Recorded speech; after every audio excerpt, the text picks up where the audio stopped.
এই ময়না হাইব্রিড লাউটা আমরা রোপণ করব। আপনার দেখেন খুব সুন্দর করে অঙ্কুর দমন হয়ে গেছে, যে দেখেন। তো ভিউয়ার্স, এটা হলো কোকোপিট, রেডি কোকোপিট বলা হয়। তো এটার মধ্যে ভার্মি কম্পোস্ট এবং নারিকেলের সুবরা, লাউয়ের বীজ 100% জার্মিনেশন করতে এই টেকনিকটা সবচেয়ে বেশি কার্যকরী। আসসালামু আলাইকুম ওয়া রাহমাতুল্লাহি ওয়া বারাকাতুহু। সম্মানিত ভিউয়ার্স, আজকে আমরা নতুন একটি প্রজেক্ট শুরু করতে যাচ্ছি। সেটি হলো আপনার মাদায় কিভাবে আমরা লাউ চাষ করব। তো বর্তমানে সেপ্টেম্বর মাস শুরু হয়ে গিয়েছে। তো এখন আমরা এই যে এসিআই কোম্পানির আপনার এই ময়না হাইব্রিড লাউটা আমরা রোপণ করব। রোপণ করার আগে আমরা কিভাবে লাউয়ের বীজগুলি আপনার অঙ্কুর দমন করেছি সেটা আপনাদেরকে দেখাবো। তো আপনারা দেখেন, প্রথমে আমি লাউয়ের বীজগুলি আপনার 12 ঘন্টা ভিজিয়ে নিয়েছি। তারপর টিস্যু পেপার দিয়ে, এই যে টিস্যু পেপার রয়েছে, এই টিস্যু পেপার দিয়ে মুড়িয়ে আমি 2 দিন রেখেছি। 2 দিন রাখার পরে আপনার দেখেন খুব সুন্দর করে অঙ্কুর দমন হয়ে গেছে, যে দেখেন অঙ্কুর দমন হয়েছে। একটা বাটির মধ্যে আমি এভাবে বদ্ধ করে রেখে দিয়েছি আপনার 48 ঘন্টা। প্রথমে আপনি বীজটা বাজার থেকে যখন আনবেন, আনার পরে এই বীজটা আপনি রোদে 30 থেকে 40 মিনিট শুকিয়ে নেবেন। শুকিয়ে নিলে এই বীজটা আবার 2 ঘন্টা ঠান্ডার মধ্যে ঠান্ডা করে নেবেন, ঠান্ডা বাতাসের মধ্যে ঠান্ডা করার পর এই বীজটা আপনার 12 ঘন্টা ভিজিয়ে রাখবেন। ভিজিয়ে রাখার পর ওই বীজটা সুতি কাপড় অথবা এই যে টিস্যু পেপার দিয়ে মুড়িয়ে আপনি একটা বাটির মধ্যে বা একটা বদ্ধ ইয়ার মধ্যে, বাটি বা কোনো বয়মের মধ্যে এভাবে টিস্যু পেপার দিয়ে রেখে দিলে আপনার জার্মিনেশন হয়ে যাবে। যখন এই যে 1 ইঞ্চি পরিমাণ আপনার জার্মিনেশন হবে, তখন আপনি এই বীজটা, আপনি এই যে কোকোপিট রয়েছে আমাদের কাছে, দেখেন এগুলি হচ্ছে কোকোপিট, আপনার রেডি কোকোপিট বলা হয়। তো এটার মধ্যে ভার্মি কম্পোস্ট এবং নারিকেলের সুবরা পরিমাণ মতো মিক্স করে, এবং এটার মধ্যে দেওয়া হয়েছে আবার আপনার ট্রাইকোডার্মা পাউডার এবং আপনার ম্যানসার এবং জিপসাম, পাশাপাশি আরো কিছু অন্যান্য উপাদান সব মিলিয়ে এটাকে আপনার রেডি কোকোপিট করা হয়েছে। এখন দেখেন একদম চারা উৎপাদনের জন্য এই কোকোপিটটা সবচেয়ে আদর্শ।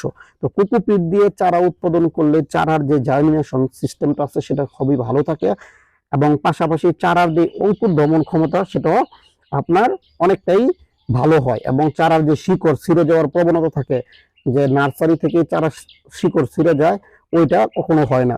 কারণ আমরা যখন এই যে এরকম ট্রি, এই ট্রিতে আপনার যখন এই কোকোপিট দিয়ে এই লাউয়ের চারা উৎপাদন করব, এর শতভাগ শিকড় অক্ষুণ্ণ থাকবে। আর ওই লাউয়ের চারাটা যখন আমরা জমিতে রোপণ করব, তখন সেখান থেকে ভালো একটা ফলন আসবে। আপনারা দেখেন, এটা হচ্ছে আপনার ভালো একটা ট্রে লাউয়ের চারার জন্য।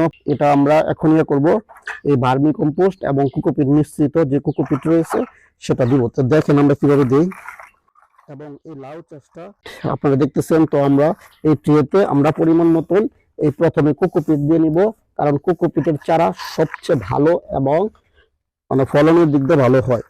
অন্য অন্য চারা থেকে কোকোপিটের চারা 15 থেকে 20 দিন সবসময় আগাম থাকে। তো আমরা সেই কোকোপিট পরিমাণ মতন প্রত্যেকটা ট্রের মানে কানায় কানায় দিয়ে দিব। তারপর আমরা সেখানে কি করব, এই যে জার্মিনেশন হওয়া যে লাউয়ের বীজটা আছে ময়না, তো ময়না এসিআই কোম্পানির যে লাউয়ের বীজ সেটাই আমরা রোপণ করব। কারণ এটা আলহামদুলিল্লাহ এর আগের বার করেছিলাম, খুবই ভালো হয়েছিল। এবার আমরা দেখব পুষ্কুনির পাড়ে এবং পুকুর পাড়ের উপর আমরা মাচা করে দিব। এটার জার্মিনেশন কিরকম হয় আপনাদেরকে সবকিছু আমরা দেখাবো, এবং ফলনটাও কিরকম হয়। ইনশাল্লাহ বলেছে 40 থেকে 45 দিনের ভিতরে লাউ হবে, এটা আমরা হিসাব রাখবো এবং আপনাদেরকে লাইভে সবকিছু আমরা দেখাবো। আপনারা আমাদের চ্যানেলের সাথে থাকবেন এবং আমাদের ভিডিওগুলি নিয়মিত ফলো করবেন। ইনশাল্লাহ আপনাদেরকে আমরা এই লাউ চাষ পুরোটা দেখাবো। তো আপনারা দেখতে থাকুন, আমি আস্তে আস্তে কাজগুলি কমপ্লিট করতে থাকি। তো মোটামুটি আমার করা হয়ে গেছে। এখন এই যে দেখেন কি সুন্দর সুন্দর অঙ্কুর হয়েছে, এগুলি আবার খুব সাবধানের সহিত এভাবে আমরা বসিয়ে দিব। এটা কোনো উপর নিচু করে বসাতে হবে না, এভাবে আমরা যখন বসিয়ে দিব তখন এখান থেকে ইনশাল্লাহ ভালো একটা চারা হবে খুবই দ্রুত।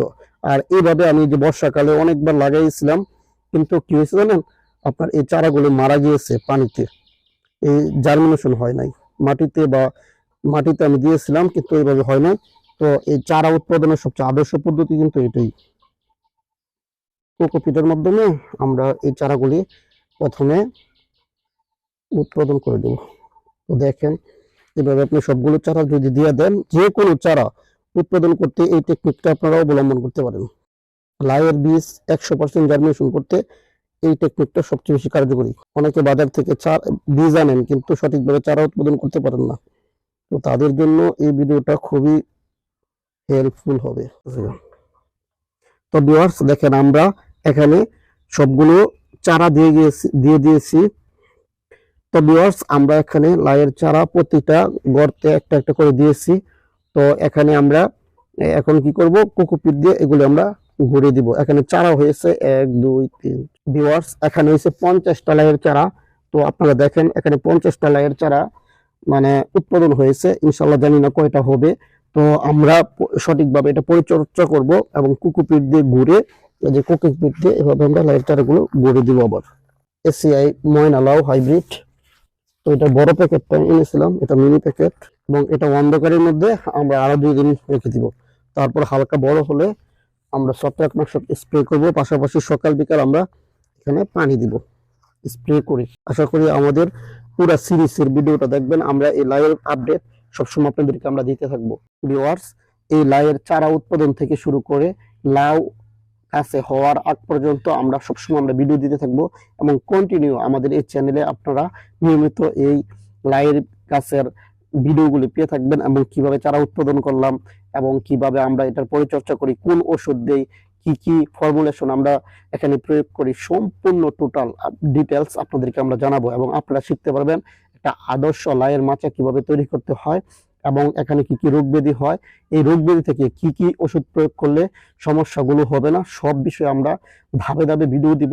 এবং আপনারা এই লাউয়ের সিরিজগুলো আপনারা দেখতে থাকবেন ইনশাল্লাহ। আশা করি আমাদেরকে সাপোর্ট করবেন, আমরাও নতুন ইউটিউবে যাতে আপনাদের সাপোর্ট এবং ভালোবাসা পেয়ে এগিয়ে যেতে পারি, সেই দোয়া এবং ভালোবাসা রেখে আমাদের ভিডিওটা শেষ করছি। আল্লাহ হাফেজ।